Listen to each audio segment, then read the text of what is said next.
Elle est contrainte de m'épouser car son grand-père l'y a forcée. J'ai 5 ans de plus qu'elle. J'ai l'aîné d'une famille riche. Au début, elle accepte ce mariage par pure formalité, pour apaiser son grand-père. Mais au moment où elle s'apprête à entrer dans la chambre nuptiale, son grand-père la convoque dans son bureau. Il lui dit « Ne crois pas que ce mariage arrangé signifie que vous vivrez comme mari et femme. Après la cérémonie, vous vivrez chacun votre vie et vous ne vous mêlerez pas des affaires de l'autre. » À ces mots, Fion Yuan est abasourdie. Elle ne comprend pas comment son grand-père peut lire dans ses pensées. Elle a l'impression qu'il peut lire en elle. Il ajoute « Donne-moi juste un enfant. Après, je ne me mêlerai plus de rien. » Furieuse, Fion Yuan. Candan s'écrie « Grand-père, me prenez-vous pour une simple femme capable d'engendrer ?» Son grand-père lui répond « Alors, quel genre de femme veux-tu être? Avoir un enfant et voyager. Ou bon te semble, ou travailler dans une entreprise du matin au soir? Travailler 10 heures par jour? Tu dois choisir. Mais une chose est sûre, tu dois avoir un enfant. » Furieuse, Fion Canan rétorque « Très bien, j'aurai un enfant. Si c'est tout ce que tu veux, j'en aurai 8, voire 10 d'un coup. » Puis, pleine de colère, elle se dirige vers sa chambre. Mais en fermant la porte, elle s'arrête. En me voyant. Elle ne s'attendait pas du tout à cette scène. Elle reste là quelques secondes. Là. Voyant immobile et silencieuse à la porte, je ne dis rien et entre directement pour me sécher les cheveux. Fion Yuan Kana entre alors dans la pièce. Elle réalise alors que tout a complètement changé. Sans réfléchir, elle comprend que c'est l'œuvre de Batirjo. Elle marmonne pour elle. Même, il est si vieux, et pourtant il n'a toujours pas appris à faire ça sur un comptoir. Puis son regard se tourne vers moi. Elle est surprise que je ne paraisse pas du tout inquiète. Elle se demande si ce n'est pas son premier mariage, ou si c'est juste une expérience passée. Cette pensée l'angoisse. Pendant ce temps, après m'être séché les cheveux, je vois Fion Yuan assise sur le canapé. Elle ne prend ni bain ni ne dit un mot. Je lui demande « Tu ne prends pas de bain ?» À ces mots, elle me regarde d'un air furieux et me lance « Que est-ce qui se passe? Tu m'en veux ?» Je reste silencieux un instant. Je ne comprends pas pourquoi elle est soudainement contrariée. « Pourquoi es-tu contrariée ?» Je réponds « Non, ce n'est pas ça. » Elle fredonne à voix basse. Après un moment d'hésitation, je dis « Parlons scène un peu. » Aussitôt, elle se redresse et me demande nerveusement « De quoi parlais-tu ?» Je dis d'une voix calme « Je voulais juste te demander. Quand veux-tu dormir? Que dirais-tu si je dormais maintenant? » À ces mots, elle semble se figer. Son visage s'empourpre et elle me fixe, immobile. Une seule question la hante, c'était juste pour dormir. Comment a-t-on pu dormir? Le lendemain matin, à son réveil, elle est encore à moitié endormie. Sans s'en rendre compte, elle s'est endormie contre ma poitrine. Mais dès qu'elle s'en aperçoit, elle sursaute. Elle croise mon regard froid. Je demande « Que fais-tu ?» À ces mots. Son visage s'empourpre à nouveau. Instinctivement, elle a envie de s'excuser, mais elle agit d'elle même. Elle pense « Je suis désolée. Pourquoi le ferais-je, mon fils? Je suis l'aîné de la famille. Fou. Je ne me suis jamais excusé auprès de personne, et c'est mon mari. Quel mal y a-t-il à se rapprocher un peu de lui? Sur ses pensées, elle se blottit contre moi et se laisse aller dans mes bras. Voyant son comportement, je comprends son intention et lui dis « Attends ce soir. » À ces mots, son visage se remplit de nouveau de rouge.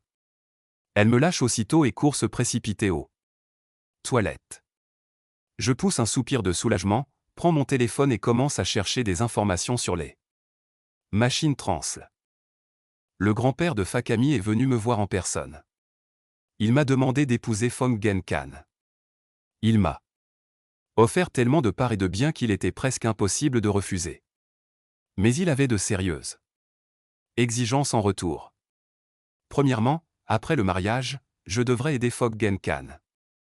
Je devrais le responsabiliser afin qu'il puisse prendre la direction du groupe Foggen à l'avenir. Deuxièmement, Fok devrait donner un enfant à Fakami au plus vite. Je pensais secrètement que je devais la mettre enceinte. Rapidement, coûte que coûte. Peu après, Foggen Khan est sorti du bain. J'étais déjà prête. Ensuite, nous sommes descendus prendre le petit déjeuner ensemble. Dans la salle à manger, le grand-père de Fyongfai déjeunait déjà, et Batezu se tenait à côté de lui. Dès que les sœurs nous ont vus arriver ensemble, elles ont échangé des regards. Leurs yeux exprimaient une seule question, il ne s'est rien passé entre eux. Mais Fyongkana ne semblait pas remarquer leurs regards. Elle s'installe confortablement et demande à la servante de lui préparer son petit déjeuner. Pendant ce temps, je vais servir du râpé à grand-père, puis je m'assieds. Grand-père sourit et me demande si j'ai bien dormi. Je réponds, oui, très bien. À ces mots, Fong Guyen rougit. Grand-père, quant à lui, voit mon expression et comprend que je ne mens pas. Il la fixe d'un air absent. Mais elle ne comprend rien et se demande plutôt, pourquoi me fixes-tu comme ça si tôt le matin? Le mariage est terminé, la nuit de noces est passée, et tu n'es toujours pas content. Après avoir fini son petit déjeuner, elle dit, je vais travailler maintenant. Elle voulait retourner dans sa chambre et dormir, car elle n'avait pas bien dormi la nuit précédente. Mais grand-père la réveille et lui demande, où vas-tu? Elle répond, je vais dans ma chambre dormir. À ces mots, grand-père dit. Aussitôt, quitte Sanawana et va à l'entreprise. Surpris, elle demande, voulez-vous que je travaille dans l'entreprise? Grand-père répond, mais. Elle réplique aussitôt, mais vous disiez toujours que si je restais à la maison pour accoucher, je n'aurais pas besoin de travailler. Grand-père s'exclame alors. Vous restez vraiment à la maison pour accoucher? Elle insiste, mais oui. À ces mots, grand-père lance d'un ton sévère, c'est juste ce que vous dites. Comment voulez-vous que je le sache? Elle propose. Alors, voulez-vous que je vous apprenne? Grand-père réplique aussitôt, m'avez-vous déjà appris quelque chose? Puis il ordonne à Butejo d'aller me chercher un couteau. À ces mots, Funguan Kana, paniqué, s'écrie, pourquoi grand-père me demandait-il un couteau? Grand-père répond, ah. Quoi bon vivre maintenant? J'avais peur de te retrouver seul après ma mort, mais plus maintenant. Quitte. Shen est un homme compétent et responsable. Même s'il meurt, il prendra soin de toi et gérera l'entreprise. Je peux donc mourir en paix.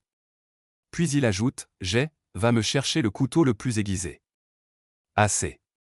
Mo, Funguan Kana, résigné, dit, d'accord, j'y vais. Elle marmonne alors, j'ai déjà beaucoup souffert. Du travail de bureau le jour et des heures supplémentaires la nuit. Si je continue à m'inquiéter comme ça, je vais finir par mourir d'épuisement. Finalement, acceptant son sort, elle accepte de suivre grand-père dans l'entreprise. Grand-père lui dit, tu devras commencer tout en bas de l'échelle. Pendant les 2 ou 3 prochaines années, tu feras des stages dans tous les services. Ce n'est qu'alors que tu seras capable de diriger l'entreprise. Un manager qui ne comprend pas pleinement le travail. Les efforts de ses subordonnés peuvent facilement se faire berner. Lorsque Fong Fa et Fong Yuan rentrent du travail, Batezu se précipite à leur rencontre. Maître, enfin de retour, mes chers, s'exclama-il. Où est Kit Shen? Que lui est-il arrivé? Demande aussitôt le grand-père. Le jeune maître est allé au Cooper d'affaires, répond Batezu. C'est pour ça que je vous le disais. À ces mots, le visage du grand père de Feongfa Kame se fige. Il lance un regard noir à Fong Yuan. Perplexe, Feong Yuan demande, grand-père, pourquoi? Elle répond, si je le savais, pourquoi aurais-je posé la question?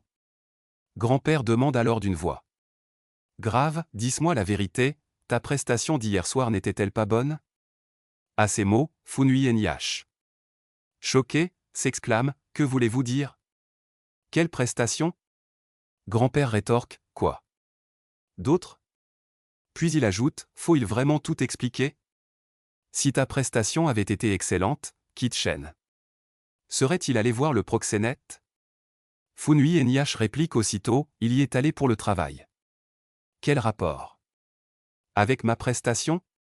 Mes grands-pères refusent de l'admettre. Il rétorque, alors pourquoi n'y est-il pas allé? Plus tôt ou plus tard? Pourquoi le lendemain de la nuit de noces? Puis, avec encore plus d'assurance, il conclut, il est clair que ta prestation n'était pas bonne. C'est pour ça qu'il est sorti pour t'éviter. Si tu avais été bonne, aurait-il quitté sa jeune épouse pour aller voir le proxénète? Alors, grand-père souriait. Demande, maintenant, tu as aussi goûté à la vie de couple? Demande-toi, pourrais-tu quitter Kitty Shen et partir une semaine? À ces mots, Fu Gonggan reste soudainement muette. Elle aussi sent qu'elle en est incapable. Mais l'instant d'après, elle se justifie. Il n'y a rien d'amour entre nous. Cependant, elle est forcée d'admettre une chose, elle était vraiment heureuse la nuit dernière. Cela fait naître une pensée étrange en elle, Kitty Shen est-elle vraiment partie travailler pour m'échapper? Pendant ce temps, grand-père, voyant son expression changer, sourit intérieurement. Il se dit que ça suffit. Il est important de tempérer un peu son orgueil. Sinon, elle finira par se prendre pour la plus belle fille du monde. 7 jours passent. 7 jours plus tard, je termine mon travail et rentre à la maison. Dès que Pyong-Kana me voit, elle sursaute.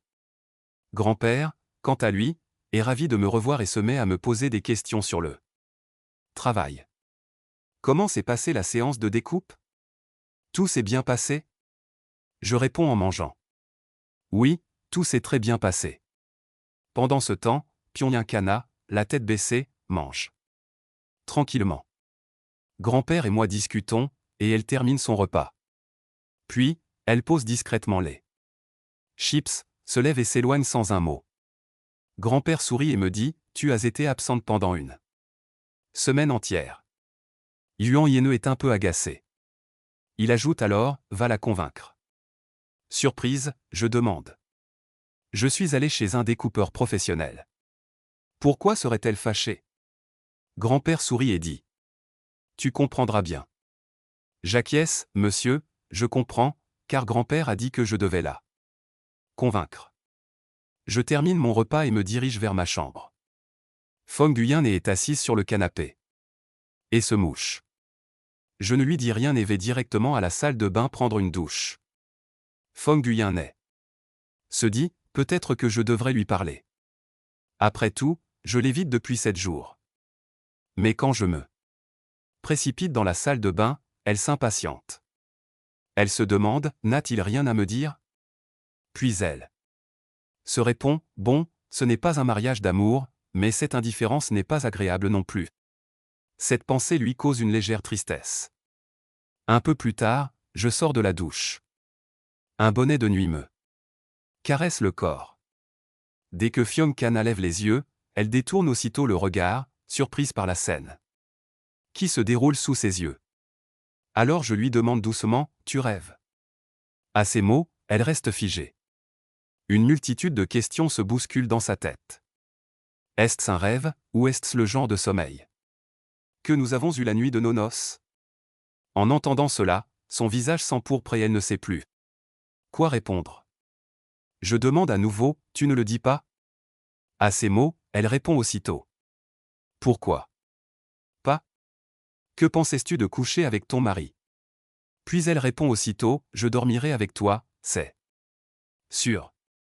Elle se lance alors dans des explications, mais ne te méprends pas. Je ne reste pas avec toi parce que tu me plais. Grand-père veut des arrière-petites enfants. Voilà pourquoi. Mais en terminant sa phrase, elle est elle-même stupéfaite, réalisant depuis quand elle me considère comme un simple instrument de reproduction. Quant à je dis, je sais. En fait, je connais son cycle d'ovulation de première main. Cela surprend encore plus Pyongan. Elle se sent réduite à un simple objet de procréation. Pourtant, elle ne se fâche pas.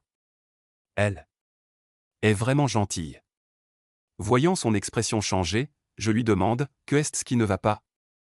Elle sort de sa rêverie et répond « Rien ». Je souris et dis « Allons dormir ». Une fois allongée sur le lit, Fyongan devient un peu nerveuse car j'avais organisé la nuit de noces en premier. Mais cette fois, elle sent qu'elle va devoir prendre l'initiative.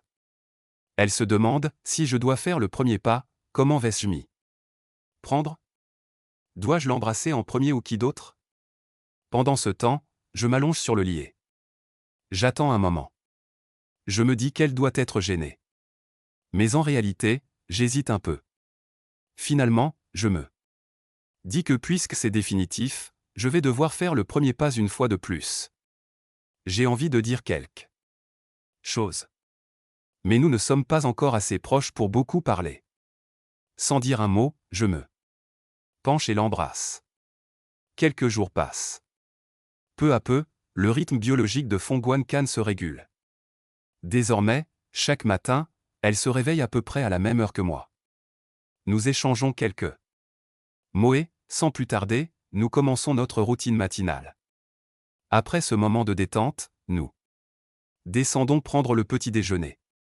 Grand-père nous observe et comprend immédiatement la situation. Il perçoit clairement la joie et le contentement cachés sur le visage de Fong Guyen Canan. Il se dit alors. Il y a quelques jours à peine, cette même jeune fille errait, l'air contrarié. Et si son mari rentrait un soir? Sa joie aurait disparu. Il ajoute, amusé, c'est elle qui a le plus refusé de m'épouser au début. Si je n'avais pas avoué mes sentiments à son mari, je l'aurais certainement provoqué. Après le petit déjeuner, nous décidons tous les trois d'aller travailler. Je continue mon chemin, tandis que Fong Guyen Canan et grand-père se rendent à l'entreprise. En voiture, grand-père sourit et demande « Qui Chen t'a-t-il convaincu hier soir ?» À ces mots, Fong Guyen Canan rougit. Elle répond aussitôt « Pourquoi me convaincrait-il? Je suis si jeune. » Grand-père, surpris, rétorque « Il ne t'a pas convaincu. » Elle confirme « Non. » Grand-père insiste « Mais il m'a pourtant promis de te convaincre. » Choqué, Fong Guyen Canan demande « Tu lui as dit ça ?» Grand-père rétorque sèchement « Mais que lui as-tu répondu ?» Elle insiste « Que est-ce que tu lui as dit ?» Grand-père répond d'un ton désinvolte « Je lui ai dit franchement que tu te moquais de lui. Tu étais de mauvaise humeur toute la semaine. Alors je lui ai dit d'aller te convaincre. » En entendant cela, Fong Guyen Canan eut l'impression que le ciel lui tombait sur la tête. Elle explosa alors de honte et de colère. « Grand-père, pourquoi avez-vous dit ça? Canté. Je dis que je le taquinais. » Puis, furieuse, elle ajouta « Je n'ai plus aucun respect pour lui. » Grand-père lui demanda en riant « Eh bien, si tu ne le taquinais pas, pourquoi avais-tu fait la tête toute la semaine? On aurait dit qu'on t'avait volé des centaines de milliards de roupies. » À ces mots, le visage de Fong Guyen Canan devint écarlate. Mais elle resta muette. Elle serra les dents et fixa silencieusement le vide par la fenêtre. Elle ne voulait plus adresser la parole à grand-père. De mon côté, j'avais une réunion prévue cet après-midi. J'ai la star de la société. Je l'avais invitée car je souhaitais discuter avec elle de la programmation des diffusions en direct. Il y a 3 ans, elle est devenue très célèbre grâce à une série dramatique universitaire intitulée Rime en S, et ces dernières années, elle a rapporté beaucoup d'argent à la société. Je savais parfaitement à quel point sa position était importante au sein de l'entreprise. Ignorer une célébrité pendant longtemps diminue sa valeur. Le plan était de le diffuser occasionnellement en direct. Pour attirer des spectateurs pour son numéro de cirque et maintenir la promotion du groupe Jeanne. C'était la première fois que je le rencontrais en personne. Ses cheveux blancs lui donnaient un air assez provocateur. Un seul coup. Il n'est pas humain. Après quelques échanges informels, je commence à lui expliquer la raison de ma venue, tout en déjeunant. Pinac me répond calmement, vous pouvez discuter des efforts déployés. Et des autres détails avec mon responsable. À ces mots, je suis quelque peu surpris. De l'extérieur. On disait que Pinac Duca avait un caractère exécrable et qu'il était difficile de communiquer avec lui. Bien qu'il n'ait jamais franchi les limites, son attitude était considérée comme assez agressive. Toujours imprévisible, il obligeait souvent l'entreprise à se justifier. Plusieurs contrats de partenariat ont même été rompus à cause de son comportement. Je savais qu'il me faudrait déployer des efforts considérables pour la convaincre aujourd'hui. Mais je ne m'attendais certainement pas à ce qu'elle accepte aussi facilement. Il semblerait qu'elle ne soit pas aussi ouverte d'esprit que le prétend la rumeur. Elle me propose alors un plat et me dit, c'est la spécialité de ce restaurant. Vous devriez y goûter. Je regarde Pinac Duca, un peu perplexe. Essaie-t-elle de m'impressionner? Mais à la voir, elle ne semblait pas être du genre à ne rien dire à Pinac Duki et à manger tranquillement. Ses joues rosissent légèrement, mais je ne m'en rends même pas compte. Après le dîner, nous quittons la salle privée. Soudain, une voix lance, vous êtes venu dîner aussi? Je jette un coup d'œil à Fiom Yunin. Elle me fixe intensément de ses yeux plissés. Dès qu'elle réalise que je l'observe, elle me fusille du regard, grogne légèrement et détourne les yeux. Je ne comprends pas ce qu'il a encore contrarié. Franchement, son humeur est celle d'une enfant. Elle change d'avis du tout au tout. Après quelques banalités, chacun reprend son chemin. Mais au moment où elle s'en va, Pinakdou me demande, connaissez-vous bien Fong Fakami? Je souris et réponds, oui, Fiom Yunin. Et moi sommes mariés. En entendant cela, Tapana Akkad se fige un instant. Elle me regarde, surprise. Que se passait-il? Pourquoi es-tu si surprise? Elle reprend enfin ses esprits et me regarde. Mais son regard n'est plus aussi grave qu'avant. Puis elle demande, le groupe jaune a-t-il des problèmes? Sinon, pourquoi as-tu épousé un homme riche et corrompu, sur lequel des rumeurs négatives circulent? Partout? Je ris et réponds, non, pas du tout. Le groupe jaune se porte très bien en ce moment. Tout est stable, alors pourquoi l'as-tu épousé? Au début, j'ai cru qu'il s'inquiétait de la situation au sein du groupe Jeanne. Mais maintenant, je sens que c'est autre chose, et j'aurais dû répondre directement, car je l'apprécie. Il n'y a rien d'étrange à ce qu'un mari apprécie sa femme. Ma réponse était parfaite. Mais en entendant cela, Pinac du pâlit. Elle ne dit rien. Et elle ne prononce plus un mot. Jusqu'à la fin du trajet. Après le travail, B et les autres invitent Feong Yuanin à sortir. Feong Yuan Kan arrive au point de rendez-vous et cherche une place pour s'asseoir. Elle l'incite à aller s'asseoir à côté de Xiong Xiong. Xiong Xiong se penche et murmure, comment es-tu arrivé ici? Mon frère n'est il pas encore rentré de son voyage d'affaires? Feong Yuan Kan la regarde d'un air narquois et répond, il est rentré, mais j'aurais préféré qu'il reste dehors. Elle ajoute avec colère, je n'ai pas encore pris de décision. Le simple fait de le voir avec d'autres femmes me met en colère. Enfin, s'il était toujours en voyage d'affaires, au moins je ne le verrais pas, à ces mots, même Jong Jong s'irrite. Que est-ce que tu racontes? Est-ce vraiment nécessaire de te mêler de tout? Tu ne t'immisces pas un peu trop? Ta maison est au bord de la mer? Puis elle poursuit, et quand tu étais étudiant, personne ne t'a appris à respecter les aînés. Ce à quoi Fiom Yuan Kan répond. Aussitôt, du respect? C'est comme ça qu'on parle à quelqu'un de plus âgé? Xiong Xiong marque une pause. Je suis votre belle-sœur, non? Je suis votre aîné, après tout. À ces mots, la fille de Xiong Xiong s'arrête. De quoi chuchotez-vous? Les autres personnes présentes se mirent à regarder les femmes avec suspicion. Ils avaient toujours senti qu'il y avait quelque chose d'étrange entre elles. Dès que le comité était réuni, elles s'écartaient et parlaient à voix basse, comme si elles cachaient un secret.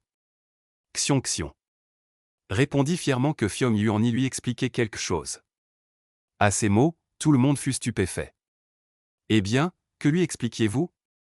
Fiom Yuan Kon haussa le nez et dit, je lui apprenais à respecter l'ancien, et ce n'est pas l'ancien Kon. La stupéfaction générale redoubla. Qui est-elle donc, à votre avis? Fiom Yuankon répondit sans hésiter, sa belle-sœur. À ces mots, Maa se tut. Soudainement. Tous les regards se tournèrent vers Xiong-Xiong. Xiong-Xiong, elle prétend être votre belle-sœur. Pourquoi ne lui dites-vous rien? Chacun savait combien Xiong-Xiong admirait son frère. Elle ne cessait de le complimenter. Alors, tout le monde s'attendait à ce qu'elle explose. Mais contrairement à leurs attentes, Xiong-Xiong restait assise, impassible. Bien que son visage fût crispé, elle ne disait rien. À ces mots, les sourires de Lurion et des autres s'effacèrent peu à peu. Fiom Nyach, le menton levé, les regarda. Avec fierté. Vous allez me tuer? J'irai me plaindre à Xiong-Chan. Vous osez lever la main sur les aînés. Sans la moindre crainte? C'est inadmissible. Personne ne comprenait plus ce qui se passait. Lui Yuan fixait Xiong-Xiong et Fiom Yuanin, incrédules. Car Xiong-Xiong n'était jamais du genre à se taire. Son silence ne faisait que confirmer une chose, Fiom Yuanin disait vrai. Elle était bien la belle-sœur de Xiong. Xiong. Xuan, incrédule, demanda, mais comment peut-elle vivre avec Xiong-Chan? D'un côté, un homme rusé et capricieux comme Xiong-Shen, et de l'autre, une jeune fille riche et indépendante comme Feong Yuanni, toujours occupée à s'amuser. Comment pouvaient-ils vivre ensemble? Feong Yuanni répondit calmement, soyons clairs, nous ne sommes pas en couple. Nous sommes mariés. À ces mots, tout le monde fut stupéfait. Il leur fallut un long moment pour réaliser. Comment était-ce possible? Xiong-Shen s'était vraiment marié. Si Feong Yuanni y était parvenu, pourquoi pas nous? Une autre fille rétorqua, c'est vrai, nous aussi. Feong Ni répondit calmement, il n'y a rien d'extraordinaire. Il s'agissait simplement d'un mariage d'intérêt arrangé par Elsif. Mais lui Yuan demanda furieusement. À Xiong-Xiong, si Fiom n'y est pas parvenu, pourquoi pas moi? Les autres filles acquiescèrent. Aussitôt. En réalité, elles admiraient toute Xiong-Chan plus que tout. Jamais elles n'avaient envisagé une relation avec lui auparavant. Mais maintenant, à y réfléchir sérieusement, elles réalisent qu'un jour ou l'autre, elles devront de toute façon contracter un mariage politique ou d'affaires. Après tout, pourquoi ne pas épouser Xiong-Chan plutôt qu'un inconnu, un riche héritier? Xiong-Chan était mûr, généreux, amoureux, et un homme très capricieux. Le plus important, c'est qu'il les a élevées depuis leur enfance. Il a toujours pris soin d'elles et les a très bien traitées. Cela fait penser à toutes les filles la même chose. Si elles épousent vraiment Xiong-Chan, peut-être qu'il prendra soin d'elles autant après le mariage qu'il l'a fait. Lorsqu'elles étaient enfants. Xiong-Xiong dit, impuissante, que puis-je faire? Je n'en avais aucune idée. Vraiment aucune. Si j'avais su, pensez-vous que ces deux-là auraient pu être ensemble? Ce à quoi Xiong-Xiong répond sans hésiter, si j'avais su, je me serais interposé. Je n'aurais jamais laissé cette fille importuner mon frère. En entendant cela, Xiong et le reste du groupe commencent à la critiquer sans relâche. À leurs yeux, Fiom Yuankun n'était absolument pas digne de Xiong-Chan. De son côté, Fiom Yuankun, malgré une apparence fière, ressentait une profonde tristesse. Après tout, elle avait épousé l'homme que presque toutes les filles du quartier convoitaient. Mais était-elle vraiment aussi mauvaise que ces groupes le prétendaient? Si Xiong-Jion ne l'aimait pas, c'était une autre histoire. Après tout, Xiong-Jion avait toujours. De quoi chuchotez-vous? Les autres personnes présentes se mirent à regarder les femmes avec suspicion. Ils avaient toujours senti qu'il y avait quelque chose d'étrange entre elles. Dès que le comité était réuni, elles s'écartaient et parlaient à voix basse, comme si elles cachaient un secret. Xiong-Xiong répondit fièrement que Fiom Yuanni lui expliquait quelque chose. À ces mots, tout le monde fut stupéfait. Eh bien, que lui expliquiez-vous? Fiom Yuankon haussa le nez et dit, je lui apprenais à respecter l'ancien, et ce n'est pas l'ancien Kon. La stupéfaction générale redoubla. Qui est-elle donc, à votre avis? Fiom Yuankon répondit sans hésiter, sa belle-sœur. À ces mots, Maa se tut. Soudainement. Tous les regards se tournèrent vers Xiongxion. Xiongxion, elle prétend être votre belle-sœur. Pourquoi ne lui dites-vous rien? Chacun savait combien Xiongxion admirait son frère. Elle ne cessait de le complimenter. Alors, tout le monde s'attendait à ce qu'elle explose. Mais contrairement à leurs attentes, Xiongxion restait assise, impassible. Bien que son visage fût crispé, elle ne disait rien. À ces mots, les sourires de Lurion et des autres s'effacèrent peu à peu. Fiom Nyach, le menton levé, les regarda. Avec fierté. Vous allez me tuer? J'irai me plaindre à Xion-Chan. Vous osez lever la main sur les aînés. Sans la moindre crainte? C'est inadmissible. Personne ne comprenait plus ce qui se passait. Lui Yuan fixait Xiongxion et Fiom Yuanin, incrédules. Car Xiongxion n'était jamais du genre à se taire. Son silence ne faisait que confirmer une chose, Fiom Yuanin disait vrai. Elle était bien la belle-sœur de Xion. Xion. Xuan, incrédule, demanda, mais comment peut-elle vivre avec Xion-Chan? D'un côté, un homme rusé et capricieux comme Xion-Shen, et de l'autre, une jeune fille riche et indépendante comme Feong Yuanni, toujours occupée à s'amuser. Comment pouvaient-ils vivre ensemble? Feong Yuanni répondit calmement, soyons clairs, nous ne sommes pas en couple. Nous sommes mariés. À ces mots, tout le monde fut stupéfait. Il leur fallut un long moment pour réaliser. Comment était-ce possible? Xion-Shen s'était vraiment marié. Si Feong Yuanni y était parvenu, pourquoi pas nous? Une autre fille rétorqua, c'est vrai, nous aussi. Feong Ni répondit calmement, il n'y a rien d'extraordinaire. Il s'agissait simplement d'un mariage d'intérêt arrangé par Eltsif. Mais lui Yuan demanda furieusement. Action Xion, si Fiom n'y est pas parvenu, pourquoi pas moi? Les autres filles acquiescèrent. Aussitôt. En réalité, elles admiraient toutes Xion-Chan plus que tout. Jamais elles n'avaient envisagé une relation avec lui auparavant. Mais maintenant, à y réfléchir sérieusement, elles réalisent qu'un jour ou l'autre, elles devront de toute façon contracter un mariage politique ou d'affaires. Après tout, pourquoi ne pas épouser Xion-Chan plutôt qu'un inconnu, un riche héritier? Xion-Chan était mûr, généreux, amoureux, et un homme très capricieux. Le plus important, c'est qu'il les a élevées depuis leur enfance. Il a toujours pris soin d'elles et les a très bien traitées. Cela fait penser à toutes les filles la même chose.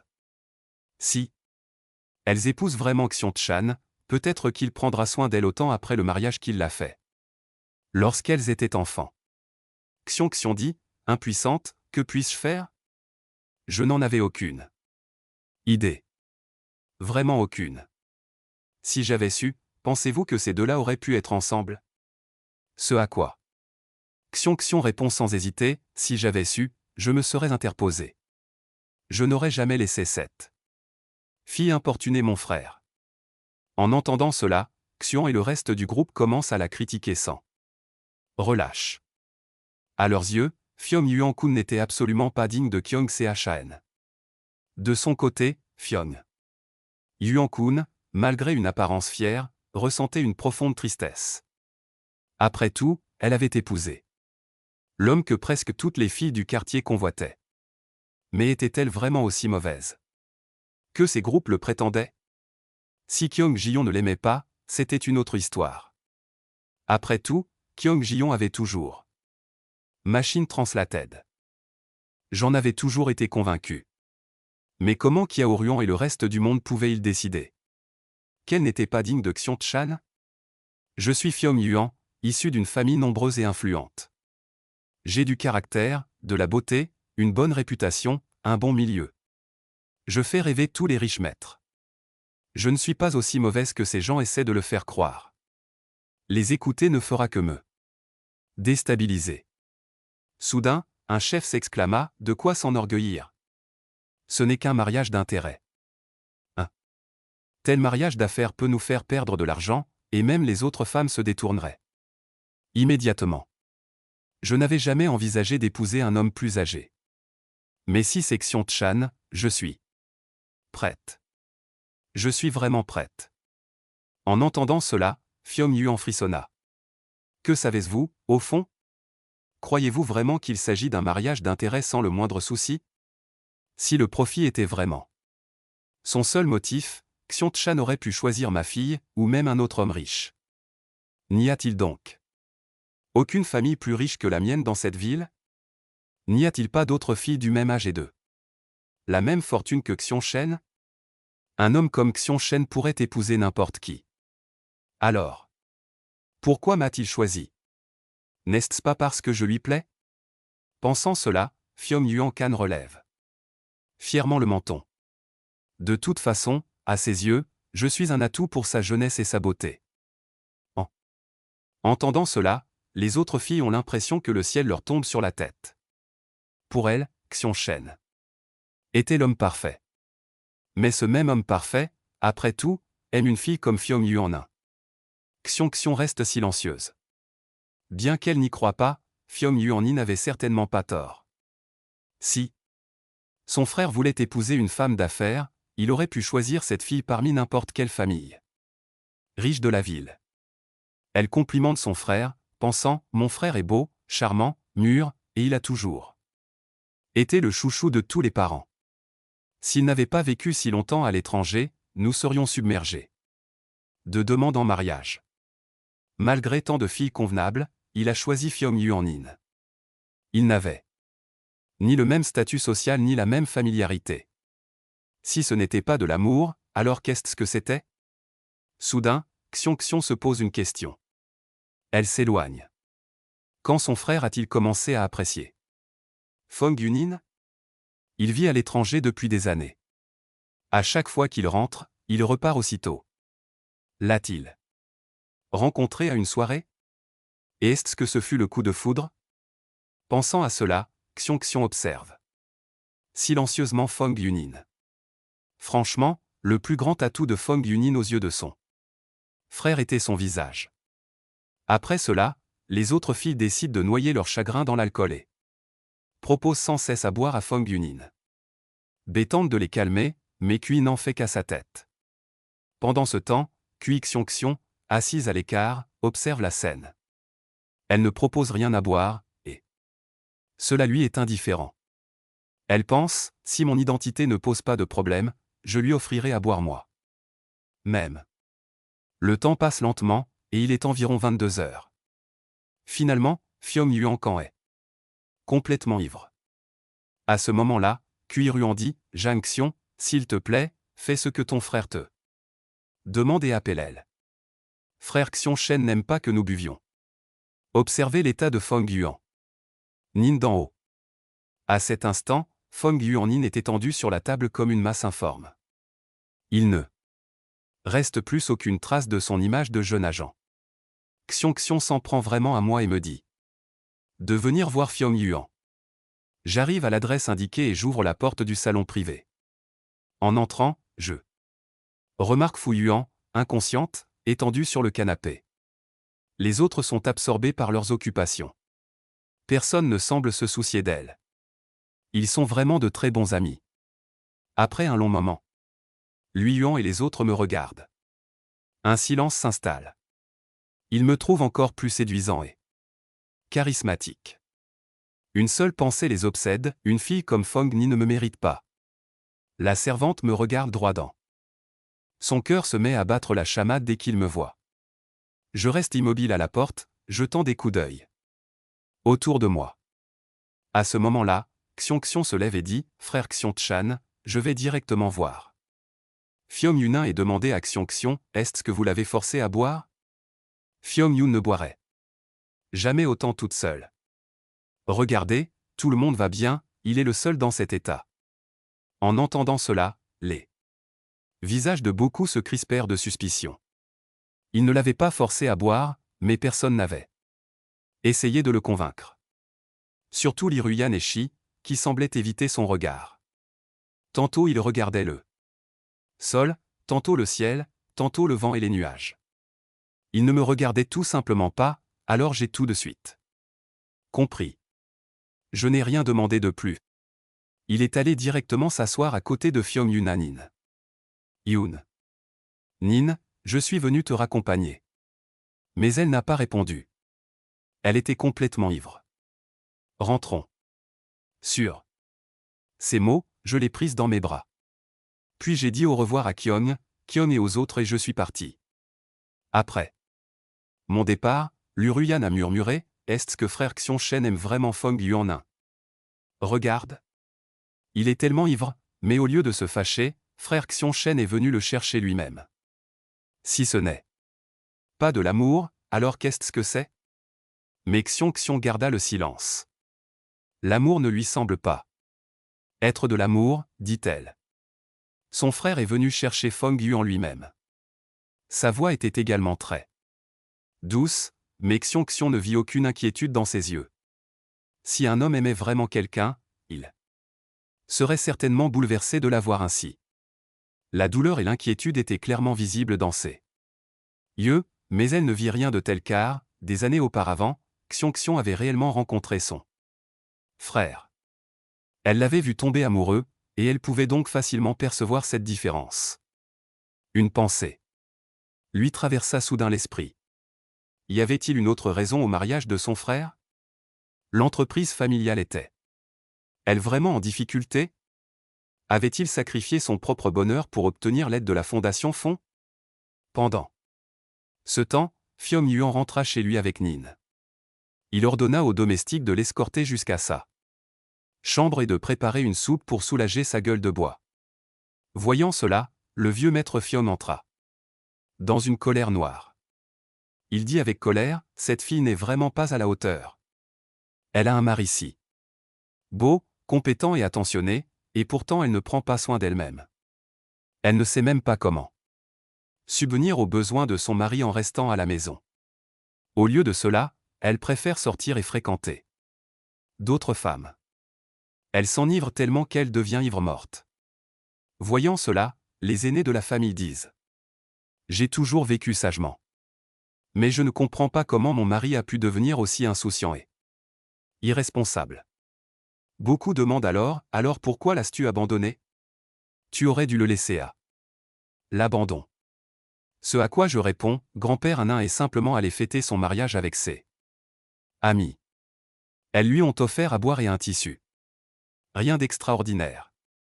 En entendant cela, le maître de la guilde Fong rit lui aussi. Ne t'inquiète pas, quand Yuan-in se réveillera, je lui dirai de modérer sa consommation à l'avenir pour que sa famille n'ait pas à s'inquiéter. Le maître de la guilde Fong me regarde. Il trouve que le mari qu'ils ont choisi pour Yuan-in est vraiment bien.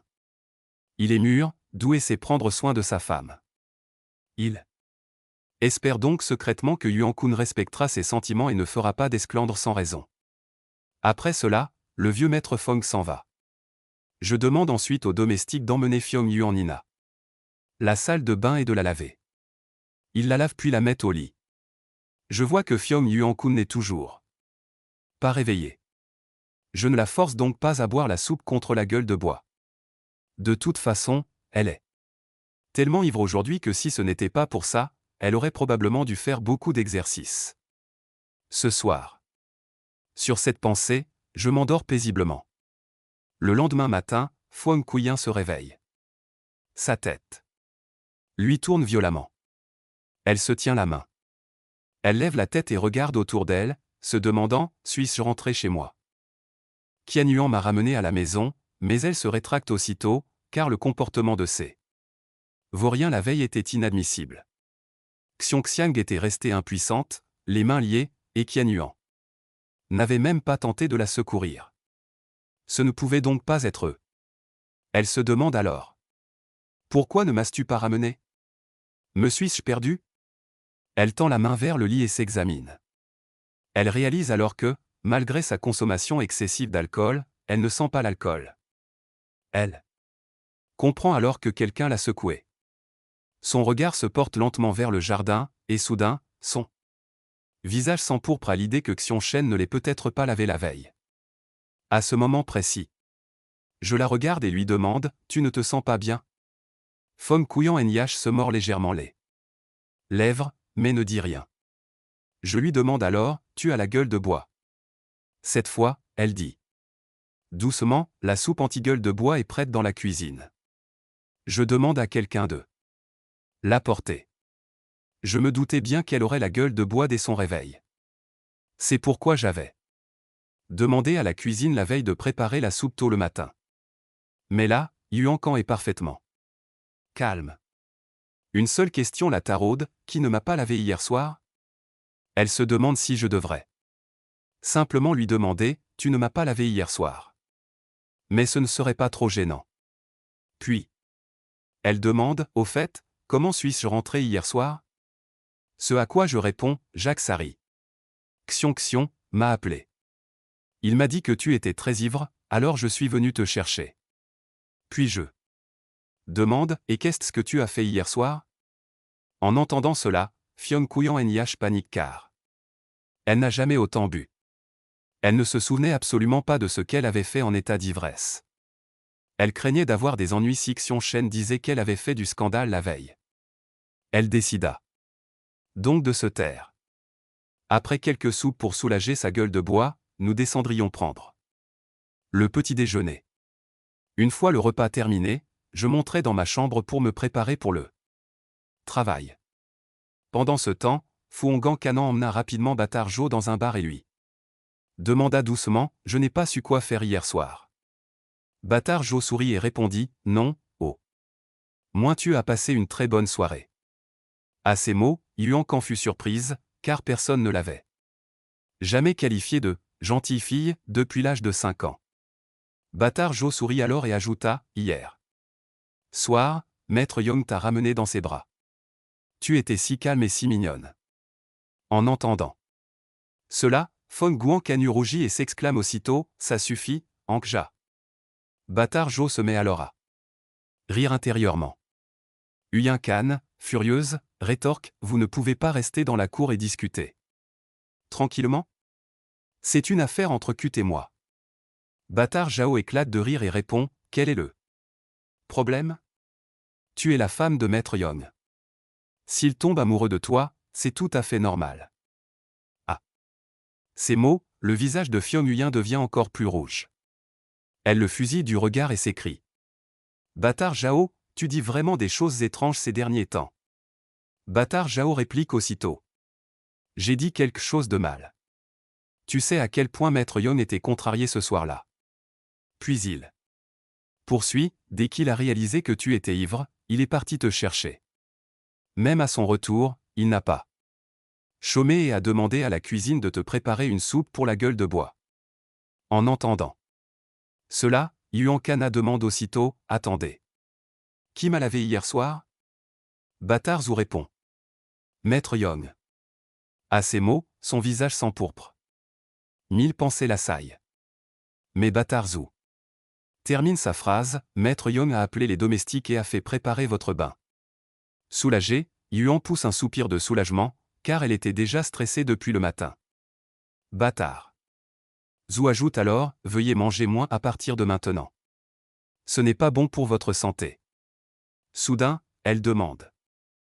Elle dit avec colère, tout ça, c'est à cause de l'union. Et en plus, Kijong ne m'a pas aidé non plus. À ces mots, j'esquisse un sourire et demande, mais pourquoi t'ont-elles grondé? Fionin me regarde. Elle ne comprend pas si je l'ignore vraiment ou si je fais semblant. Alors elle ne dit rien. Voyant son silence, je souris et dis, d'accord. Ils ne te gronderont plus. À ces mots, Fyongunana est surprise. Mais je ne lui donne aucune explication.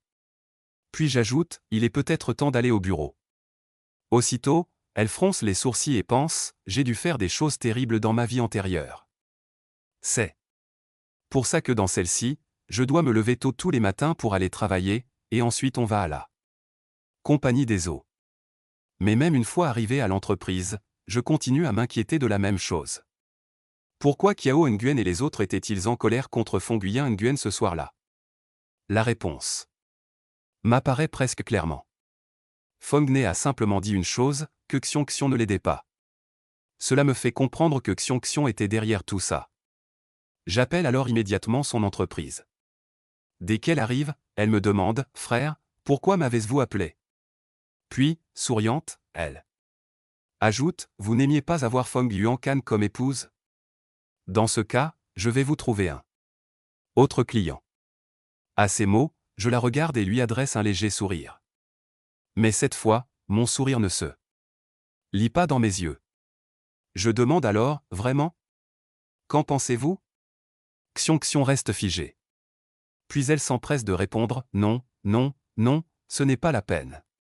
Fong Can est vraiment très gentille. » Mais je garde le même sourire et dis, « Si elle est si douée, pourquoi ne prends-tu pas exemple sur elle ?» Xiong-Xiong, surprise, demande, « Que est-ce que je pourrais bien apprendre d'elle ?» Alors, à voix basse, je réponds, « Que est-ce que j'aurais à apprendre ? Son arrogance, sa vie de luxe, son insouciance. J'ai déjà tout appris. Après tes études, tu en as assez de voyager et de t'amuser. Il est temps que tu viennes travailler pour quelqu'un. » À ces mots, Xiong-Xiong me regarde, l'air ahuri, comme si le ciel lui tombait sur la tête. Je lui dis alors, « Tôt ou tard, tu devras apprendre à gérer des gens. » Ce à quoi Xiong-Xiong répond. Aussitôt, « Frère, je suis sûr que l'entreprise est mieux entre tes mains. Je n'ai pas de grandes ambitions.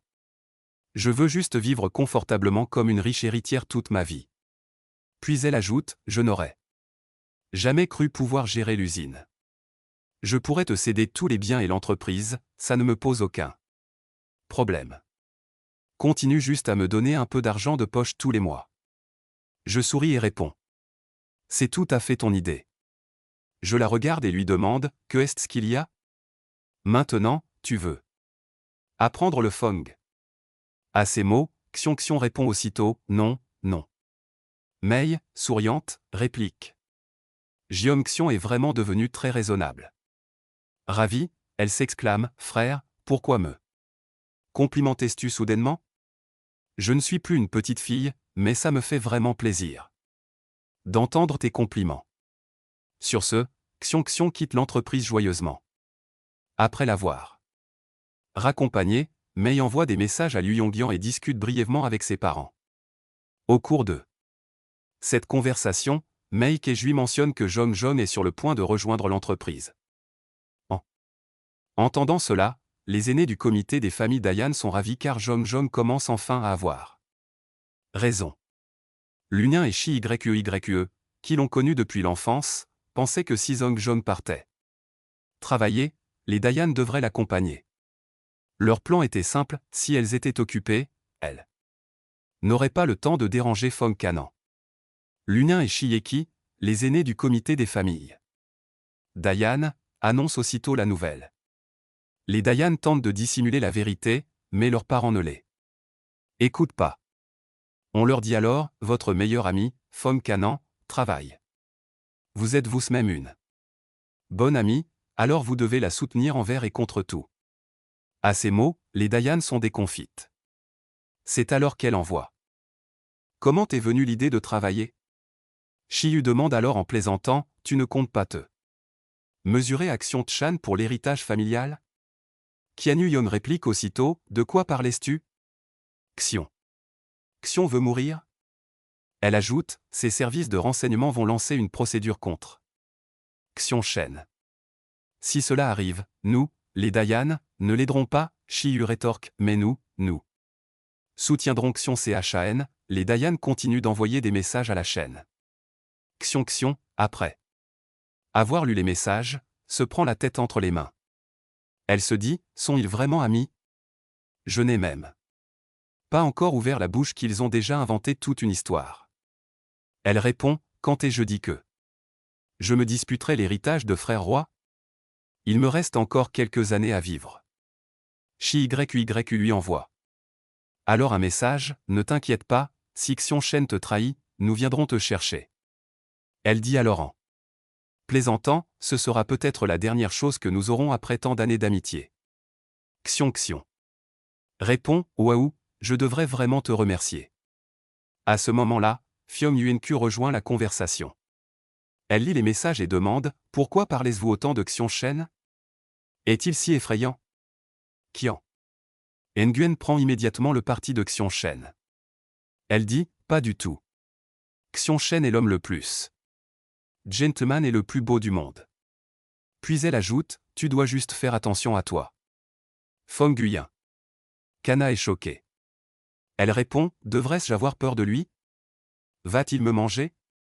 Le reste du groupe commence à envoyer des messages les uns après les autres. Voyant cela, Fong Guiyin Kana devient encore plus furieuse. Elle demande « Mais qu'est-ce qui vous prend ? Pourquoi envoyez-vous tous les mêmes messages ?» Le groupe reste silencieux pendant un moment. Finalement, Xion rompt le silence et demande « Au fait, où as-tu mangé ?» Fong Yuan-kan répond « J'ai pris mon petit déjeuner, mais je n'ai pas encore vérifié. » Pourquoi ? Tu veux m'inviter à la visite médicale ? Puis, sur un ton badin, elle ajoute « Eh bien. Je travaille maintenant. Je suis très occupée. Si tu veux une visite médicale, il faudra prendre rendez-vous. » À ces mots, les autres recommencent à envoyer des messages. Perturbée, Fong Yuan-kan demande « Que est-ce qui se passe ?» Puis elle répond « L'Union, dis-moi. » À ces mots, L'Union, à contre-cœur, répond « Je voulais dire, est-ce que Xiong Chan t'a nourri ou pas ?» Fong Yuan-kan, après avoir lu ce message, l'envoie elle-même au groupe. Elle rougit alors. Elle pense, ils n'ont donc aucune honte. Elle pose toutes les questions que les autres se posent, que s'est-il passé exactement ? En entendant cela, Fin ne s'irrite pas et demande, que voulez-vous dire ? Votre maison est au bord de la mer ? C'est si loin. L'Union répond, je demandais juste, pourquoi étiez-vous si en colère ? Il ne semble rien s'être passé. Puis elle pense, un homme parfait comme Xiong Shen pourrait plaire à n'importe quelle fille. Si Pong et Kana ne l'avaient pas épousé, elle aurait peut-être essayé de le contacter elle-même. Mais il semblait que rien de spécial ne se soit encore produit entre eux. C'était assez normal, car dans les mariages arrangés, les couples ont souvent besoin de temps pour se connaître. Nombreux sont les couples de la haute société qui paraissent parfaits en apparence, mais qui n'ont aucune complicité à la maison. Pong Yuan Kana ne donne aucune explication. De son côté, Kajong hausse les épaules, pensant que rien ne s'est passé entre eux, même après le mariage. Elle est persuadée que le problème ne vient pas de son frère, mais de Fong Gankan. Elle pense avoir arrangé ce mariage sous la pression de son grand-père, mais si elle ne peut même pas partager une chambre avec lui, c'est une véritable insulte. Cela pousse Xiong à vouloir obtenir justice pour son frère. Mais elle ne peut pas simplement aller forcer Fong Gankan. Après un long moment d'hésitation, une idée lui vient. Elle m'envoie un message et m'invite à dîner ce soir-là. J'accepte son invitation sans trop hésiter. Puis, en quittant le bureau, je me rends directement au restaurant que Xiong a réservé. Mais en arrivant, je vois une autre personne. C'est Yunshu, l'assistante de la faculté. Une ancienne camarade de classe. Nous avons étudié ensemble de l'école primaire au lycée, et nous étions très proches. Je m'assieds à ma place. Yunshu sourit et dit, Jang Chan, ça fait longtemps. Je souriais. Répond, oui, ça fait vraiment longtemps. Elle me demande alors, dis-moi, comment vas-tu aujourd'hui ? À ce moment-là, le serveur arrive avec les plats. Je souris et dis, discutons en mangeant. Yunshu et moi travaillons maintenant ensemble chez Business World. Du coup, que ce soit sur les études ou le travail, nous avons beaucoup de sujets de conversation. Nos échanges sont très agréables et le mois se déroule dans une ambiance des plus plaisantes. Pendant ce temps, Xiong nous observe bavarder avec tant d'enthousiasme qu'elle sort discrètement son téléphone et se met à prendre des photos. Entendant le bruit de l'appareil, je la regarde. Elle sourit aussitôt et dit « Oui, oui. Je dois juste prendre un selfie. » Je n'y prête pas attention et reprends ma conversation avec Sanchu. Xiong se met alors à regarder les photos de son téléphone dans sa galerie. Après un moment d'hésitation, elle en trouve quelques-unes qui lui plaisent. Elle les publie ensuite. La légende dit « Scindé. Avec frère roi aujourd'hui ». Elle ajoute aussi un emoji joyeux. Mais le plus drôle, c'est que la légende parle bien de « Scindé avec frère roi », alors que dans la vidéo, on nous voit Yoonshu et moi en train de discuter. Je lui adresse un léger sourire, et il me sourit aussi. Si on ne connaît pas la vérité, on pourrait facilement croire que nous sommes amis. En réalité, Xiong publie cette photo pour se vanter auprès de Yoonshu. Elle pense, maintenant, je vais laver l'honneur de frère King. Puis elle ajoute, il faut que je dise à Fion Yuancan que mon frère King ne manque pas de prétendante. Après tout, qu'en pense-t-elle? Un sourire malicieux illumine le visage de Xiongqiang. Je vais devoir créer une situation de crise. Ce n'est qu'à ce moment-là que Fion Yuancan comprendra. Le soir venu, Fion Yuancan rentre du travail. Zhao l'informe que Kim Shen est à une soirée et ne rentrera pas. Dîner. À cette nouvelle, Fion Yuancan se sent un peu désemparée. Elle se demande, est-il si occupé? Cela ne fait que quelques jours qu'ils sont mariés. Tantôt il va à des séminaires d'entreprise. Tantôt à des événements mondains le soir. Elle se dit alors que même grand-père Jay, le président du groupe, semble moins occupé qu'elle. Par coïncidence, ce soir-là, grand-père est lui aussi en déplacement professionnel. C'est pourquoi Ki Fiong-wen est la seule à dormir à la maison. Elle s'installe sur le canapé et se met à bavarder. Puis, en attendant l'heure du dîner, elle fait défiler ses messages et son regard s'arrête sur la publication de Jong Kyung. Jay, confortablement installé sur le canapé, se redresse brusquement. Elle connaissait certainement Nishuk, mais leur contact était rare, leur famille évoluant dans des secteurs différents. Ils se côtoyaient toutefois grâce à leur fréquentation mondaine. Elle se met alors à observer attentivement la dispute. Elle remarque que leur complicité semble plutôt bonne. Elle hausse les épaules et pense, c'est sûrement le même dîner dont il m'a parlé. Soudain, un étrange sentiment l'envahit, comme si elle avait été trahie. Elle lui envoie aussitôt un SMS, King King. Tu dînes avec ton grand frère en ce moment? Xiong sourit. En voyant le message, elle se sent prise au piège. Elle répond simplement, oui. Fonga Kana demande à nouveau, et aime. Yoonshu est là aussi. Ce à quoi Xiong répond, oui. À la simple vue de ces mots, l'humeur de Fonga Kana s'assombrit. Elle se dit, ne sait-il dire que oui? Elle reste muette. Finalement, elle demande à nouveau, ton grand frère et aime. Yoonshu se connaissent. Ce à quoi Xiong répond, non. Ils étaient dans la même classe, de l'école primaire au lycée. À ces mots, Fion Yuancan pousse un cri strident. Ses camarades envoient alors un autre message à Kyong. Elle envoie un autre message. Mais ne vous y trompez pas. Frère et sœur Yashuk sont camarades de classe. Certes, les Dia avaient une chambre d'amis au lycée, mais c'était il y a longtemps. Le regard de Fion Gunin s'arrête net sur les mots « chambre d'amis ». Jong envoie aussitôt un autre message. Oui, à l'époque, tout le monde au lycée les considérait comme le couple parfait. On disait qu'il était fait l'un pour l'autre. Le visage de Fiong Nin s'assombrit à la lecture de ces mots. Elle change de place et les observe attentivement. Les Dia se sourient. Ils ont l'air si bien ensemble. Plus elle les regarde, plus elle a l'impression que ses journées sont déjà bien remplies. Pendant ce temps, Xiong attend une réponse depuis longtemps. N'ayant toujours rien reçu, elle se réjouit secrètement. Il semblerait que son téléphone ait enfin fonctionné. De son côté, Nianshu et moi continuons de discuter. Tranquillement. Après le dîner, Nianshu invite également d'anciens camarades de classe, car après le bac, je suis parti à l'étranger. Ces dernières années, je gérais les affaires à l'étranger. Nianshu, quant à elle, est toujours restée au pays. Elle a donc gardé le contact avec ses vieux amis. Peu après, mes camarades de classe sont arrivés. En me voyant, ils se sont tous enthousiasmés. Ils m'ont entouré et ont commencé à me poser des questions sur la vie de mes amis.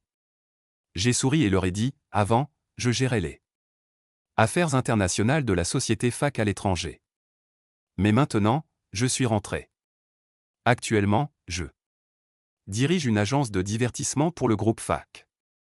Puis, toujours souriant, j'ai ajouté, et oui, je suis marié. Le mariage est fait. Nous préparons la cérémonie en ce moment même. À ces mots, mes camarades ont été surpris. Ils m'ont tous demandé en chœur, tu es marié? J'ai souri et répondu. Non. Mais après avoir entendu cela, je me suis senti un peu mal à l'aise. Car pendant mes études, presque tout le monde pensait que Zhang Chan et Nianshu finiraient ensemble. Nianshu m'a regardé avec surprise. Elle a serré son verre inconsciemment et m'a demandé doucement, avec qui es-tu marié? Je souris et réponds, le nom de famille de ma femme est Fion. Pyongyang Kana. Ce nom lui fait penser à Yinsook. Il comprend alors rapidement de qui il s'agit, Pyongyang Kana, l'illustre reine du groupe. Ou en fait Hayat. Je souris et confirme, oui, c'est bien elle. À ces mots, mes camarades sont de nouveau stupéfaits. Le groupe Wanfei Hayat est une chaîne hôtelière internationale 5 étoiles présente dans le monde entier. Ils comprennent alors que les familles Xiong et Fiom comptent parmi les plus influentes. Ce mariage était donc une évidence. Tous me félicitent. Je souris, acceptant leurs vœux et les invitant au mariage. Le temps passe vite et, sans m'en rendre compte, il est 23 heures, car chacun doit partir travailler le lendemain. Les invités partent un à un. Je suis parmi les premiers. Xianshu vient me raccompagner, car je suis ivre et incapable de conduire. Je me tiens à la porte et attends le chauffeur. Après quelques instants de silence, Xianshu finit par demander, pourquoi as-tu épousé Fiom Kinsi? Soudainement. Elle ne comprend vraiment pas, car Xion Fakam et Fiom Fakam sont. Dayan était une fan inconditionnelle. Si Dayan était du genre à s'intéresser aux mariages arrangés, la nouvelle serait répandue depuis longtemps, mais elle n'en avait jamais entendu parler. C'est pourquoi ce mariage lui paraît si soudain. Elle a toujours cru que Xion Shen était encore là, et je lui réponds invariablement, je l'aime bien. À ces mots, même Yu Yunshu reste silencieux un instant. Je l'aime bien. Après cela, Dayan ne dit plus rien. Juste à ce moment-là, le chauffeur arrive. Je dis au revoir et pars. J'arrive chez moi. Vers minuit. Dès que j'entre dans la chambre, je vois Pyongyang Kana encore sur le lit.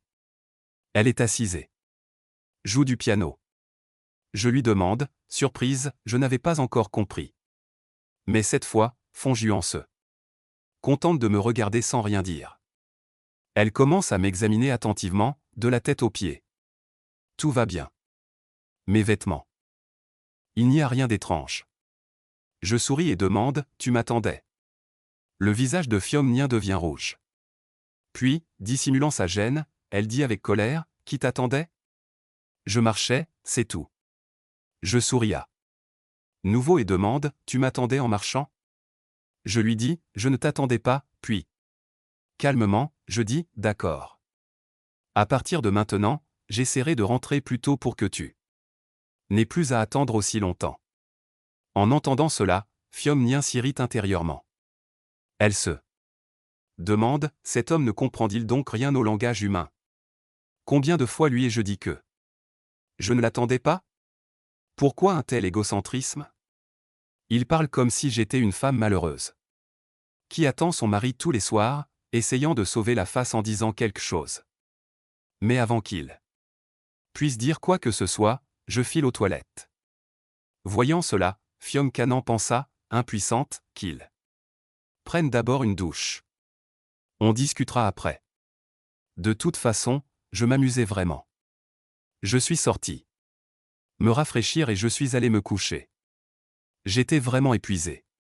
Après une longue journée de travail. J'avais dû prendre un verre et discuter avec d'anciens camarades de classe même tard le soir. C'est pourquoi j'avais les yeux lourds de sommeil. Fyongan pensait qu'elle clarifierait son point de vue. Après m'avoir vu. Mais elle remarqua que j'avais déjà fermé les yeux. Un léger ressentiment naquillant. Elle pensa, il fait déjà nuit. Il ne veut pas me parler? Mais l'instant d'après, je lui souris. Légèrement. Puis, je lui tendis la main et la pris dans mes bras. À cet instant, tout son ressentiment disparut. Il ne lui restait plus qu'un peu de honte et de nervosité.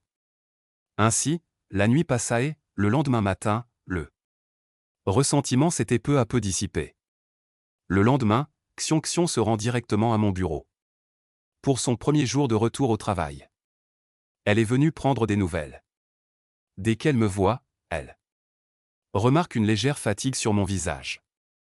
Elle se demande, tu n'as pas bien dormi cette nuit, frère?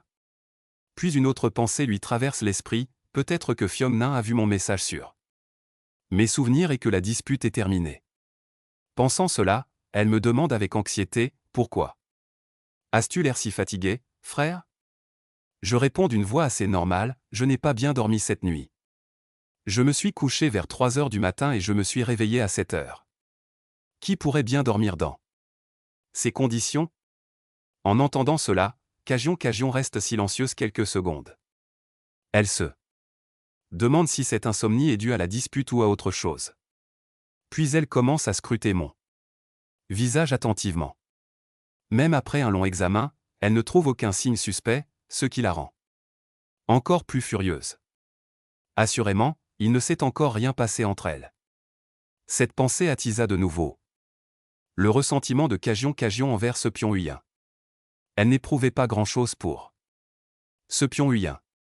Mais à ses yeux, son frère était la meilleure personne au monde, et maintenant, elle était mariée.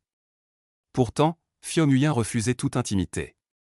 Xiongong pensa que son frère devait être contrarié. Cette pensée ne fit qu'attiser sa colère. Soudain, elle se retourna et quitta le bureau en trombe. Surprise, elle l'interpella, Jeongjong, que se passait-il? Mais elle ne répondit pas. Elle se rendit ensuite au parking et prit la route pour le siège du groupe Fion. Arrivée sur place, ne sachant pas à quel étage se trouvait le bureau de Pyongyang, elle l'appela directement. Dès que la communication est établie, Kyung crie furieusement, Pyongkana, je suis dans le hall 2. Votre entreprise, au rez-de-chaussée. Descendez immédiatement. Sur ces mots, elle raccroche. Kyung, le regard fixé sur Fion, devient furieuse. Elle descend alors dans le hall. Voyant Kyung là, l'air furieux, elle demande, que se passait-il? Kyung la fixe, les dents serrées. Et lance, Pyongkana, comment as-tu pu faire ça? À ces mots, Kyung, hors d'elle, la pousse violemment, la faisant. Elle s'illumine. Hugh la relève aussitôt. C'est la première fois de sa vie que quelqu'un la bouscule. Si Xion n'avait pas connu son passé et son béguin pour lui dans la maison, elle aurait peut-être appelé la sécurité pour le faire expulser. Furieuse, elle demande, que est-ce qui te prend? Que est-ce que je t'ai fait? Ce à quoi Xion répond avec colère, Pyongkana, tu ne te rends même pas compte de ce que tu as fait à mon grand frère. À ces mots, Xion entre dans une rage folle. Elle s'écrie. Que est-ce que j'ai fait? Je n'ai rien fait. Soudain, le souvenir de la nuit dernière lui revient en mémoire. Elle se dit qu'elle a peut-être été un peu trop entreprenante. Xion Shen ne l'a-t-il pas dit à Xion Qingjian? 7. Pensée l'inquiète un peu. Puis, hésitante, elle demande, alors, que veux-tu au final? Ce à quoi Xion réplique avec colère, je veux te donner une leçon. Mon grand frère, c'est ma fierté. Personne n'a le droit de leur faire du mal. En entendant cela, Pyongyang est complètement abasourdie. Elle ne comprend pas comment son erreur a pu prendre une telle ampleur. Pendant ce temps, Xiongqiang avait vraiment envie de la frapper. Mais en voyant le visage confus de Pyongyang, il se ravise. Puis il dit, viens avec moi. Sur ces mots, il sort du bâtiment. Fyongan pense que c'est probablement de sa faute. Alors elle le suit en silence. Ils atteignent un coin isolé à l'extérieur. C'est alors que Xiongqiang demande sans détour, « Dis-moi, quand est-ce que tu vas donner le divorce à mon grand frère ?» À ces mots, Fyongan reste figé pendant quelques secondes. Puis, surprise, elle demande, « Un divorce ?» Ce à quoi Xiongqiang répond, « Si tu ne me donnes pas l'appareil, serai-je coincé avec lui toute ma vie ?» En entendant cela, la tête de Fyongan tourne encore plus. Elle ne comprend pas où tout cela va mener. Elle dit alors, « Je n'ai jamais déversé ma colère sur Xiongchen, et que dois-je à grand-père pour ça ?» Ce à quoi Xiong répond, « Aussitôt, pourquoi pas ? Grand-père t'a forcé à épouser frère roi. Je sais que tu ne voulais pas de ce mariage. Alors maintenant, tu te venges de grand-père en traitant frère roi de cette façon. » À ces mots, Fyongan la surprend. « Que est-ce que tu racontes ? Même si j'avais dit ça à Jay, elle n'a rien à voir avec grand-père, et je ne lui ai jamais rien dit. » Puis, un peu gênée, elle avoue que la faute de la nuit dernière était de son fait. Furieuse, Xiong se dit que l'incident de la nuit dernière est vrai, mais que ce n'était pas entièrement de sa faute non plus. Elle s'exclame alors, « C'était seulement ma faute ? Ton grand frère n'y est pour rien. » Stupéfaite, Xiong demande, « Quelle faute mon grand frère peut-il bien avoir ?» Ce à quoi Fion et Danny répondent d'un ton légèrement plaintif, « Il est déjà marié. Pourtant, il est sorti tard dans la nuit avec une camarade de classe. N'est-ce pas mal ?» En entendant cela, Xiong se calme soudain. Car elle réalise maintenant qu'elle et Fyongan en discutaient d'autre chose. Puis, surprise, elle demande, « Arrête. La dispute entre toi et frère roi hier soir était sûrement aussi à cause de Yunshu. » Ce à quoi Fyongan répond aussitôt, « C'est ce que frère roi t'a dit ? Mon frère n'a rien dit. » Fyongan est complètement décontenancé. Après tout, qu'est-ce qu'il a mis dans un tel état aujourd'hui ? Xiong rétorque avec un petit rire moqueur, « Tu es une pécheresse aux yeux de mon frère. » À ces mots, Fyongan est encore plus surprise. Elle s'exclame, « Aurais-je pu prendre cette décision seule ? Si cela n'avait tenu qu'à moi, je n'aurais certainement pas épousé ton frère. Et puis, je ne suis pas de celles qui prennent le mariage à la légère. » Ce à quoi Jong répond d'une voix sévère, « Tu dis quelque chose de gentil. Comme si tu étais une épouse très responsable. » Ce à quoi Fyongan répond, « C'est vrai. » À ces mots, Jong manque d'exploser de colère. Fyongan poursuit, « Jong, je ne comprends pas ce que j'ai fait pour que tu me forces à divorcer de ton frère. » Elle ne comprend vraiment pas car, même si Jong n'était pas entièrement d'accord lors de son mariage avec Jong-chan, elle n'a pas eu recours à des mesures aussi extrêmes. Elle l'était. Jong la foudroie du regard et lui lance, « Tu sais mieux que quiconque ce que tu as fait. » À ces mots, sa colère explose à nouveau. Elle fixe Fyongan du regard, qui recule involontairement. Puis elle s'exclame, « Que ai-je fait ?» Xiong réplique, « Dois-je tout avouer ? En épousant mon frère Xiongchen, tu aurais dû assumer tes responsabilités d'épouse. Si tu le détestais vraiment autant, tu aurais dû refuser ce mariage dès le départ. » Puis, d'un ton encore plus furieux, « Mais tu t'es marié et tu traites mon frère comme un simple objet de décoration. Tu ne les regardes même plus. Tu ne les touches même plus. Te rends-tu compte à quel point c'est insultant pour un homme comme lui ?» À ces mots, Fyongan la regarde, surprise. « Ne les regarde pas, ne les touche même plus. » Xiong rétorque aussitôt, « Alors libère mon frère. Ne le trahis pas et ne gâche pas sa vie. » Mais Fyongan l'interrompt brusquement, « Attends une minute. Qui m'a dit de ne pas les regarder ni les toucher ?» Elle rougit légèrement et ajoute, « Je les touche tous les jours, c'est sûr. Et même plusieurs fois par nuit. » À ces mots, les deux jeunes femmes échangent un regard, et l'atmosphère devient soudainement étrange. Fyongan, en particulier, devient écarlate. Xiong Canet, elle aussi, rougit. Sans raison apparente. Incrédule, elle demande « Vraiment ?» Ce à quoi Feng Yuan Canet répond. Où est le mensonge? Tu crois que je te mens? Xiong Canet, rougissant à son tour, s'exclame. Bien sûr. Alors pourquoi ne me l'as-tu pas dit dans la conversation de groupe? Je me suis forcément trompé. Feng Canet, désemparé, rétorque, tu voulais que je crie sur tous les toits que j'étais avec ton frère? Suis-je si effronté à tes yeux? Pas du tout.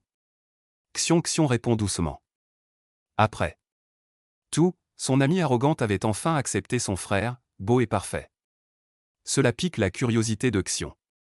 Xiong, qui demande, que s'est-il passé entre vous deux hier soir? Stupéfaite, Kana détourne le regard. Puis elle murmure, rien de spécial. Mais à la voir, il est clair que quelque chose s'est belle et bien passé. Xiong insiste alors sérieusement, dis-moi la vérité. Après quelques instants de silence, Feng Wenkana murmure, ton frère n'allait pas bien hier soir, alors je l'ai forcé. Sa voix devient de plus en plus basse, les derniers mots ressemblant au bourdonnement d'un moustique. Au début, Cagion ne comprend rien. Mais après quelques secondes, lorsqu'elle comprend, elle serre les dents et fixe Feng Yuan du regard. Voyant cela, Feng Yuan s'enfuit aussitôt en disant « Vous ne pouvez pas comprendre, c'est juste une plaisanterie entre mari et femme. Tout le monde fait ça de nos jours. » Peu après, Cagion revient me voir à l'entreprise et me dit « Frère, si Feng Genkan te traite mal ou te fait du mal, dis-le-moi. J'irai lui donner une bonne correction. » Je souris. Et réponds « D'accord, je te le dirai s'il le faut, mais elle me traite plutôt bien. » À ces mots, Xiong est encore plus perplexe. Même après tout ça, tu la trouves encore gentille. Plus elle y pense, plus elle est confuse. Était-ce vraiment une plaisanterie entre mari et femme? Pensant cela, elle s'en va. Mais je trouve son comportement un peu étrange aujourd'hui. Pendant ce temps, au premier étage, la nouvelle de ce qui s'est passé entre Xiong et Fiongankan parvient rapidement au vieux maître de la famille Fiong. Le vieux maître Fiong pense que sa femme a dû faire quelque chose de mal. C'est pourquoi Xiong était si en colère. Après tout, elle était la seule épouse parmi la nouvelle génération d'ouvriers de Feng Fai. Depuis son enfance, le vieux maître l'avait chérie comme sa prunelle. Malgré ses nombreuses réprimandes, il n'avait jamais levé la main sur elle. C'est pourquoi il s'irrite. Puis, pendant le dîner, l'affaire est sur le point d'être évoquée. Le vieux maître dit, j'ai entendu dire que Xiong t'a poussé dans la luciole aujourd'hui et qu'elle a failli te tuer. À ces mots, Feng Yuan me regarde, choqué. Je lui demande. Elle ne dit rien, confirmant ainsi ses dires. Je lui demande alors pourquoi elle t'a poussé, mais elle reste muette, ne sachant que répondre. Le vieux maître rétorque, Xiong n'est pas dupe. Si elle a fait ça, c'est qu'elle t'a forcément fait du mal. Furieuse, Kani s'écrie, honteuse et en colère. Grand-père, ne t'en mêle pas. Ça ne regarde que Xiong. Ces mots lui rappellent ce qu'elle a fait la veille. Même si Xiong l'avait vraiment frappée, elle n'aurait sans doute pas étouffé l'affaire. Le vieux maître ricane, si c'est ta faute, va t'excuser auprès de Xiong et de ta belle famille. Je me tourne vers lui et dis, grand-père, je vais parler à Xiong comme il se doit. Le vieux maître me regarde et dit, j'ai beaucoup malmené Yuan Kan depuis son enfance. S'il a commis une erreur, mieux vaut ne pas prendre son parti. Je l'aurais discrètement fait remarquer. Mais au fond de moi, je comprends que grand-père ne disait pas cela pour rien. Il me faisait allusion. Après tout, Feng Yuan Canan était l'unique héritière de la compagnie Feng Fai et l'épouse préférée de grand-père. Si quelqu'un d'autre avait été là à la place de Xiong, grand-père l'aurait probablement puni depuis longtemps. Après le dîner, Feng Yuan Canan et moi retournons dans notre chambre. Je lui demande. Alors, pourquoi Xiong a-t-il levé la main sur toi? Mais il ne répond toujours pas. Elle dit non. Je rétorque, si tu ne me le dis pas, je demanderai à Xiong. Malgré cela, elle reste muette. Voyant cela, j'appelle directement Xiong. Dès que la communication est établie, je demande. Pourquoi as-tu levé la main sur Faux Jequin? Xiong reste silencieuse un instant, puis marmonne, parce qu'elle a fait une erreur. Je demande, que a-t-elle fait? Elle rétorque avec colère, tu devrais lui demander toi-même. Je réponds, je lui ai déjà demandé, mais elle ne me dit rien. Xiong s'exclame alors avec colère, parce qu'elle est gênée. Elle n'ose plus rien dire. Ma voix devient grave. Qu'y a-t-il? À mon expression, Xiong sent ma colère. Puis elle dit. Doucement, j'ai cru qu'il t'avait insulté. Surprise, je demande, pourquoi as-tu pensé cela? Xiong se tait de nouveau. Il y avait des choses qu'elle hésitait même à dire à son propre frère. Pendant ce temps, je jette un coup d'œil à Fong Wencan, agité, assis dans mon jardin. Pourquoi? Es-tu si contrariée, petite? Que est-ce qui ne va pas? Cette fois, Xiong n'a plus d'excuse pour garder le silence. Xiong marmonne, qui t'a dit ça? Cette nuit où tu l'as forcé? À ces mots, je reste de marbre, comme figé. Fion Kana, sous le choc de ma réaction, se demande si Jion et moi sommes vraiment si proches. Elle est même au courant de nos conversations privées. De son côté, Jion, toujours furieuse, continue de vociférer, tout ce que j'ai fait, c'était pour toi. Si je ne lui donne pas une leçon, elle te forcera encore aujourd'hui. Ou peut-être même une deuxième fois. Elle s'emporte encore plus, frère, je ne comprends pas pourquoi tu t'intéresses à une femme comme ça. Qu'elle aille se faire voir. Si ça se reproduit, je lui casserai la gueule. Sur ces mots, je sors sur le balcon et ferme la porte-fenêtre pour que Fion ne nous entende pas. Mais à cette vue, des pensées étranges traversent l'esprit de Fion. M'évite-t-il? Nous sommes mari et femme. Ne devrions-nous pas être les personnes les plus proches au monde? Cela la contrarie encore davantage. Alors pourquoi ces gens me cachent-ils des choses? Ne comptent-ils pas dire du mal d'eux? Moi? Elle commence alors à s'expliquer. Que se passera-il si j'en entends un peu plus? La fille aînée du comité Fiomfai va-t-elle, elle aussi, renoncer à son honneur? Pendant ce temps, je la regarde. Kyong dit alors action, tu n'aurais pas dû lever la main. Fiong Kana Fiong. Fa est la fille unique de la communauté. Tu sais combien elle compte pour grand-père et toute la famille. Meng Rikan est dit. J'ai dit. Xiong a marmonné doucement. Je l'avais vraiment taquiné. J'essayais juste de lui faire peur. Puis elle a dit encore plus bas, si je ne peux pas le faire pendant la journée, je le ferai la nuit prochaine. J'enverrai une voiture et je lui ferai bien la peau. Sa voix était si basse que je n'ai rien entendu. J'ai alors demandé, que est-ce que tu viens de dire? Xiong s'est immédiatement tu. Il était évident qu'elle ne voulait pas me dire ces choses. Après un moment, elle a dit, a-t-elle seulement pensé à la réaction de maman et papa en apprenant ce que j'ai fait? Je suis resté silencieux un instant. Puis elle a dit, en fait, il ne m'a pas forcé. En entendant cela, Xiong a immédiatement demandé, tu n'as pas refusé, grand frère? Je me suis pressé le front, réalisant que ce n'était pas bien de parler ainsi à ma petite sœur. Alors je dis, elle et moi sommes mariés. Femme. Parfois, il y a une légère tension émotionnelle entre nous. Tu ne peux pas comprendre. À ces mots, Xiong est complètement incrédule. Je ne veux même pas comprendre. Elle pense, mon frère et Fionini ont pu avoir une telle relation alors qu'elle était encore sous le choc. Je change immédiatement de sujet. Grand-père est très en colère contre toi et Fionini. Va t'excuser auprès de lui un de ces jours. Xiong est complètement abasourdie.